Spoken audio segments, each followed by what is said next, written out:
ये वो कहानी है जिसे दुनिया से लगभग छुपा लिया गया था। एक ऐसी सच्चाई जो अंटार्कटिका की जमी हुई बर्फ से भी ज्यादा ठंडी और खौफनाक है। जरा सोचिए, आप एक ऐसी जगह पर फंस गए हैं जहां मीलों तक सिर्फ मौत की सफेद चादर बिछी है, जहां मदद की कोई आवाज नहीं पहुंच सकती, जहां जिंदा रहने के लिए आपको वो करना पड़े जो शायद खुद शैतान भी करने से कांप जाए। ऐसे में आप कितने दिन जी सकते हैं? 1 दिन, 2 दिन, क्या आप 205 दिनों तक मौत से पंजा लड़ा सकते हैं? ये कहानी है 25 साल की एवेलिन रोज की, एक जिंदा दिल लड़की जो 7 दोस्तों के साथ एक रोमांचक सफर पर निकली थी, पर उस बर्फीले जोहन्नम से लौटी सिर्फ वो अकेली, और वो अपने साथ एक ऐसा राज लेकर लौटी जिसे सुनकर आज भी लोगों की रूह कांप जाती है। साल 2021, 15 नवंबर का वो दिन 7 दोस्तों के लिए जन्नत जैसा था। एवेलिन, लियम, क्लोई, बेन, माया, नोआ और उनका पायलट दोस्त जेक। उन्होंने दुनिया से छिपकर एक ऐसा सपना पूरा करने की ठानी थी जो खतरनाक था।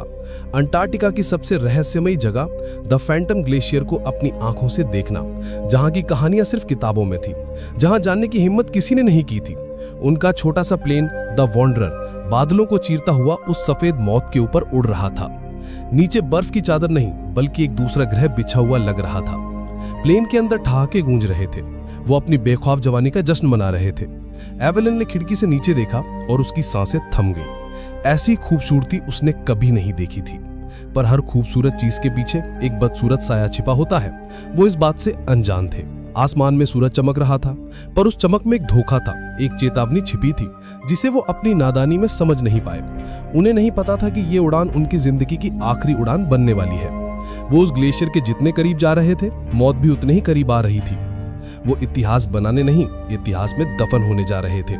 और फिर पलक झपकते ही जन्नत ने अपना असली चेहरा दिखा दिया। अचानक, जैसे आसमान फट गया हो, एक सफेद बवंडर ने उन्हें घेर लिया। ये तूफान नहीं था, ये एक भूखा सफेद राक्षस था जो उन्हें निगलने आया था। द वॉन्डरर एक पत्ते की तरह हवा में कांपने लगा।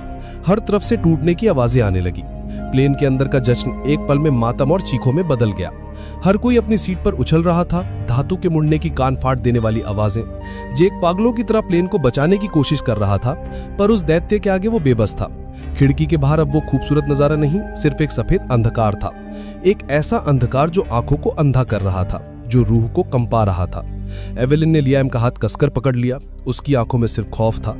एक जोरदार, दिल दहला देने वाला झटका लगा, जैसे प्लेन किसी पहाड़ से टकराया हो। और फिर गिरने का वो एहसास, जब पता हो कि अब अंत निश्चित है। उसे अपने कानों में सिर्फ हवा की सीटी और दोस्तों की आखिरी दबी हुई चीख सुनाई दी।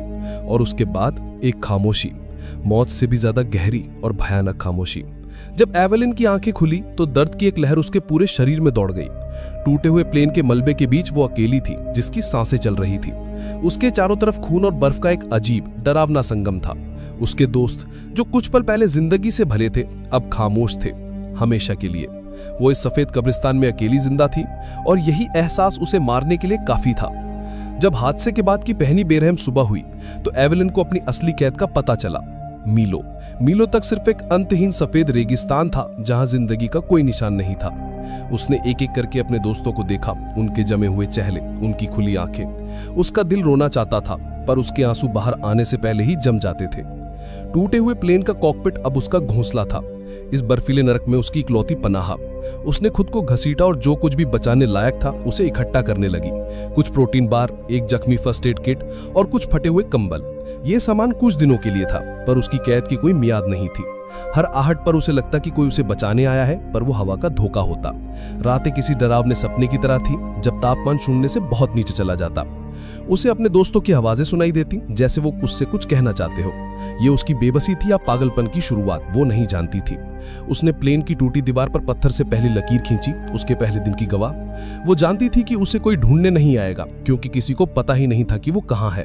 ये लड़ाई अब सिर्फ ठंड और भूख से नहीं थी, ये लड़ाई थी उस उम्मीद को जिंदा रखने की जो मर चुकी थी।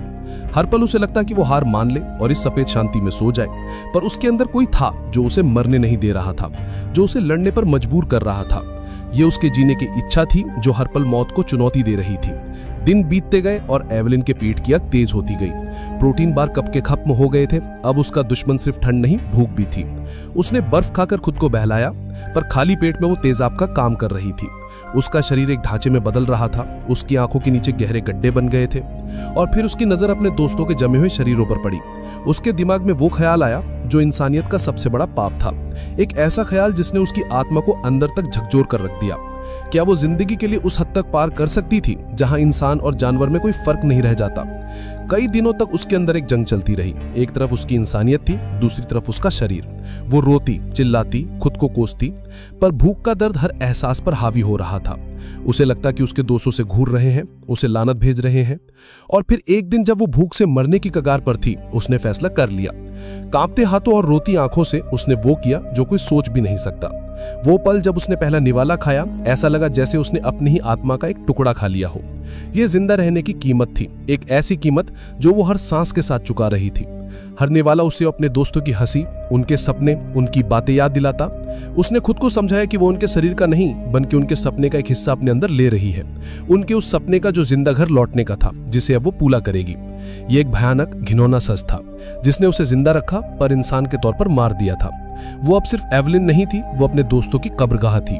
पूरे 100 दिन एवलिन उसी टूटे मलबे के पास एक जिंदा लाश की तरह रही। उसकी जिंदगी अब घड़ी की सुइयों पर नहीं बल्कि दीवार पर खिंची लकीरों पर चलती थी।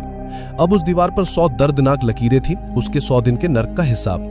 उसका दिमाग अब हकीकत और वहम में फर्क करना भूल चुका था। वो अक्सर अपनी दोस्त क्लोई से बातें करती जैसे वो उसके सामने ही बैठी हो। वो लियम के साथ मजाक करती और बेन के साथ फ्यूचर प्लान बनाती। उसके दोस्त अब उसके लिए सिर्फ यादें नहीं थे, वो उसके हमसाया बन चुके थे, उसके कैदी। उसने उन सब के लिए बर्फ की कब्रें बनाई और रोज उनसे माफी मांगती। ये उसका तरीका था अपने पागलपन को काबू में रखने का, खुद को जिंदा महसूस कराने का। उसकी खूबसूरत आंखें अब धसी और खाली थीं, उनमें मौत का साया दिखता था। कभी कभी वो घंटों तक आसमान को देखती रहती, इस उम्मीद में कि कोई फरिश्ता आएगा, पर वहां सिर्फ बेरहम सफेद बादल थे जो उस पर हंसते हुए लग रहे थे। उसने दुनिया को, भगवान को, अपनी किस्मत को, हर किसी को कोसना शुरू कर दिया था। वो एक कैदी थी जिसकी जेल की कोई दीवारें नहीं थी, पर वो आजाद नहीं थी। उसे यकीन हो गया था कि यही उसकी कब्र बनेगी, इसी सफेद चादर के नीचे वो दफन हो जाएगी। पर 100वें दिन की रात जब वो लगभग हार चुकी थी, कुछ बदला। उसके अंदर से कोई चीखा, एक दबी हुई, गुस्से से भरी आवाज। ये किसी और की नहीं, उसकी अपनी ही थी, जो कह रही थी कि बस अब और नहीं। ये हार मानने की नहीं बल्कि लड़कर मरने की आवाज थी। अगली सुबह एवलिन की आंखों में एक अलग ही आग थी, एक पागलपन से भरी जिद। उसने फैसला किया कि वो यहाँ बैठकर मौत का इंतजार नहीं करेगी। वो इस सफेद रेगिस्तान को चुनौती देगी। वो पैदल चलकर इसे पार करेगी, ये जानते हुए भी कि ये आत्महत्या जैसा है, क्योंकि दूर दूर तक कोई मंजिल नहीं थी। उसने अपनी बची कुची हिम्मत को समेटा और तैयारी शुरू कर दी। प्लेन के नुकीले मेटल से उसने एक हथियार जैसा बनाया अपनी सुरक्षा के लिए। अपने दोस्तों और अपने सारे कपड़ों की परतें पहन ली, एक अजीब सा कवच बना लिया और उसने उस मांस को सुखाकर साथ रख लिया जो अब तक उसे जिंदा रखे हुए था। यह उसके सफर का ईंधन था, उसकी शर्म और उसकी मजबूरी। जाने से पहले उसने उस जगह को आखिरी बार देखा जो 100 दिन तक उसका घर और कब्रगाह रही। उसने अपनी बनाई कब्रों पर हाथ रखा और फुसफुसाई, मैं तुम्हारी कहानी लेकर जा रही हूं। उसने प्लेन के एक टुकड़े पर कोयले से लिखा, हम साथ थे, एक अभी जिंदा है। और फिर एक गहरी सांस लेकर उसने उस अनंत सफेद समुद्र में कदम रख दिया। कंपास टूटा हुआ था, नच्चा था नहीं और रास्ता सिर्फ मौत की तरफ जाता हुआ लग रहा था। पर वो चल पड़ी बिना किसी दिशा के, सिर्फ एक विश्वास के साथ कि इस सफेद दुनिया के पार एक दूसरी दुनिया है जहां रंग है, जहां जिंदगी है। ये एक अकेली औरत की पूरी कायनात के खिलाफ एक जंग का ऐलान था। उसके कंधे पर सामान का बोझ था और दिल पर अपने दोस्तों की लाशों का। वो चल रही थी, हर कदम के साथ मौत को पीछे छोड़ने की कोशिश कर रही थी। एवलिन का अंतहीन सफर शुरू हो गया था। बर्फ पर एक दर्दनाक मार्च। हर कदम उठाने में उसे ऐसी तकलीफ होती जैसे कोई उसकी हड्डियों को तोड़ रहा हो। दिन में बर्फ की चमक उसकी आंखों को जला देती और रात की ठंड उसकी आत्मा को जमा देती। बर्फीली हवा चाबुक की तरह उसके चेहरे पर लगती। हर निशान एक नई कहानी कहता। अकेलेपन और पागलपन से बचने के लिए वो जोर जोर से बचपन की पोइते गाती। वो अपने दोस्तों के भूत से बातें करती, उनसे पूछती कि क्या वो सही रास्ते पर है। लियम का भूत उसे हिम्मत देता तो क्लोई का भूत उसे कोसता। कई बार वो बर्फ में गिरकर घंटों पड़ी रहती। उसका दिल कहता कि बस अब खत्म कर दो, पर फिर उसे अपनी माँ का मुस्कुराता हुआ चेहरा याद आता और वो फिर उठ खड़ी होती। अब समय उसके लिए कोई मायने नहीं रखता था। दिन और रात बस आते जाते थे। उसकी उंगलियां फ्रॉस्टबाइट से काली पड़ चुकी थी और पैरों में कोई हरकत नहीं थी। उसे अक्सर मतिभ्रम होता, कभी उसे दूर एक हरा भरा जंगल दिखता तो कभी एक शहर। ये इस बर्फीले रेगिस्तान का जाल था जो उम्मीद दिखाकर उसे तोड़ना चाहता था। वो जानती थी ये सब धोखा है, पर उसका दिल एक पल के लिए खुश हो जाता। एक दिन वो बर्फ की एक पतली परत पर चल रही थी और वो टूट गई। वो नीचे बर्फीले अंधारे पानी में जा गिरी। उसका शरीर एक पल में सुन्न हो गया। उसे लगा कि बस खेल खत्म। इस बर्फीले दैत्य ने उसे आखिरकार पकड़ ही लिया, पर अपनी आखिरी सांस लेने से पहले उसने अपनी पूरी ताकत से खुद को ऊपर धकेला। वो बाहर तो आ गई, पर अब वो मौत के और भी ज्यादा करीब थी। पूरी तरह से टूट चुकी एवेलिन अब अपनी हिम्मत हारने लगी थी। उसका शरीर अब सिर्फ एक बोझ था जिसे उसकी आत्मा घसीट रही थी। वो अब चल नहीं रही थी, वो बर्फ पर रेंग रही थी, अपनी आखिरी सांसों को गिनती हुई। उसने अपनी आंखें बंद कर ली इस दर्द को खत्म करने के लिए। तभी बहुत दूर, जहां आसमान और जमीन मिल रहे थे, उसे एक रोशनी दिखी। एक छोटी सी टिमटिमाती हुई रोशनी जो किसी तारे की तरह नहीं थी। पहले उसे लगा कि यह भी एक और धोखा है, मौत से पहले का आखिरी खूबसूरत वहम। उसने अपनी जमी हुई पलकों को ओढ़ा और फिर से देखा। रोशनी अभी भी वहीं थी। ये इंसानी हाथों की बनाई हुई रोशनी थी, एक बल्ब की, एक उम्मीद की। उस एक टिमटिमाहट ने एवेलिन के मरे दब शरीर में बिजली दौड़ा दी। दोस्तों, अगर एवेलिन की इस पागलपन और जिद की कहानी आपकी सांसें रोक रही है, तो एक पल निकालकर इस वीडियो को लाइक और चैनल को सब्सक्राइब करें, ताकि मैं आपके लिए ऐसी ही रोंगटे खड़े कर देने वाली कहानियां लाता रहूं। अब एवेलिन के पास जीने का एक मकसद था, एक मंजिल थी। उसे उस रोशनी तक पहुंचना था, चाहे उसकी जान ही क्यों न चली जाए। उसने अपनी वो ताकत इस्तेमाल की जिसके बारे में उसे खुद नहीं पता था कि वो उसके अंदर है। हर इंच घिसटना एक पहाड़ चढ़ने जैसा था, पर अब उसकी आंखों में मंजिल थी।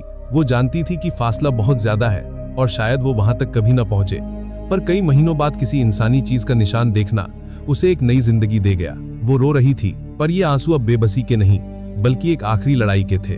वो उस रोशनी की तरफ बढ़ रही थी जो जिंदगी और मौत के बीच का पुल था। दिन हफ्तों में बदल गए और वो रोशनी अब थोड़ी साफ नजर आने लगी थी। वो एक छोटा सा रिसर्च स्टेशन था, वीरान और खामोश, पर इंसानों का बना हुआ। एवेलिन को अपनी आंखों पर यकीन नहीं हुआ। वो खुशी और दर्द के मारे चिल्ला पड़ी। मंजिल अब सिर्फ कुछ 100 मीटर दूर थी, पर यह फासला अब मीलों जैसा लग रहा था। उसका शरीर पूरी तरह से जवाब दे चुका था। उसके अंग एक एक करके काम करना बंद कर रहे थे। ये उसकी जिंदगी का आखिरी इम्तिहान था, आखिरी रेस। वो अब रेंग भी नहीं पा रही थी, वो बस अपने शरीर को आगे की तरफ धकेल रही थी। उसका चेहरा बर्फ से कट चुका था और खून की एक लकीर उसके पीछे बनती जा रही थी। उसकी आंखों के सामने अंधेरा छा रहा था, पर वो स्टेशन का दरवाजा देख सकती थी। उसने अपनी सारी यादों, सारे दर्द, सारे गुस्से को अपनी आखिरी ताकत बनाया। एक इंच, फिर एक और इंच। वो जिंदगी की तरफ नहीं बढ़ रही थी, वो उसे छीन रही थी। और फिर आखिरकार उसकी उंगलियों ने उस स्टेशन की ठंडी धातु की सीढ़ी को छू लिया। वो पहुंच गई थी, उसने कर दिखाया था। वो दरवाजे पर गिर गई और उसके मुख से सिर्फ एक शब्द निकला, माँ, और फिर वो बेहोश हो गई। उसकी 205 दिनों की यात्रा खत्म हो चुकी थी। 100 दिन मलबे के पास और 105 दिन इस अंतहीन सफर में। जब उसकी आंख खुली तो वो एक गर्म रूम में थी और कुछ चेहरे उस पर झुके हुए थे। वो एक रूसी रिसर्च टीम थी जो सालों में एक बार उस स्टेशन पर आती थी। एवेलिन कुछ बोल नहीं पा रही थी, बस उसकी आंखों से आंसू बह रहे थे जो अब जम नहीं रहे थे।